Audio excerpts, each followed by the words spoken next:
sommes en couple, frère, évitons que la routine ne s'installe. La chose la plus dangereuse qui attaque les couples, qui commence à faire que le couple soit un genre, c'est la routine.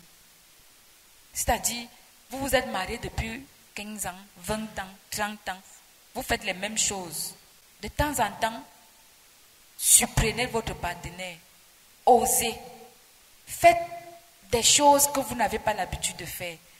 Je prends l'exemple, bon, les hommes, vous allez m'excuser parce que comme moi je suis une femme, je prends toujours l'exemple sur moi. Alors je dis, osez et surprendre.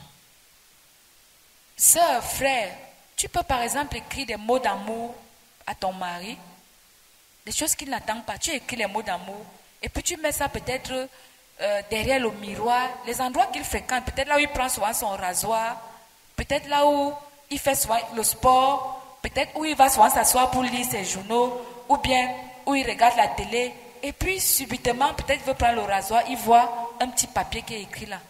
Chérie, je voulais te dire que... Bon, le cœur là, toi-même continue.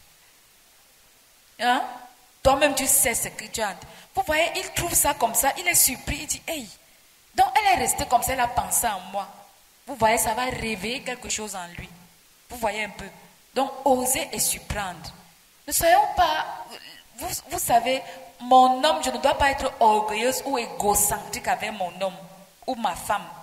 Ça veut dire quand vous êtes déjà ensemble, vous êtes déjà comme frères et sœurs, la relation qui vous lie n'est plus une relation de honte ou de surprise que il va se moquer de moi si je fais ça. Il va faire, non, il ne va pas se moquer. Au contraire, il va dire, hey, donc, je peux même faire ça et il aime. Vous allez voir, peut-être tu fais ça, toi tu pars même au travail ou bien tu pars là où tu as l'habitude de partir. Tu lui laisses ce petit mot d'amour là. Vous voyez un peu, ça va faire qu'ils se disent que, donc elle s'est assise et elle s'est dit, je vais venir découvrir ça. Ou alors il s'est assis et il s'est dit, je vais venir découvrir. Vous voyez un peu, vous voyez des choses, des petits trucs comme ça. Bon, quand je dis ça, ça ne veut pas dire que matin, midi, soir, tu commences maintenant à écrire les mots d'amour dans toute la maison. Non. Parce que si tu recommences à faire ça, ça sera une autre routine qui va s'installer.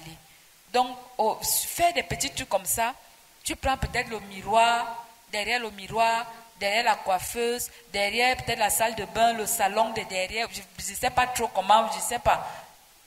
Là où tu sais que dans tous les cas, il va arriver. Tu vois un peu. Ou alors, il a son assiette, peut-être comme on met souvent à l'entrée, hein? Et à l'entrée et le plat, peut-être entre le plat, tu mets un petit mot en bas, tu glisses, vous voyez un peu. Et puis il va dire, mais ça fait 20 ans, elle n'a jamais fait ça. Qu'est-ce qui se passe? Il n'a jamais fait,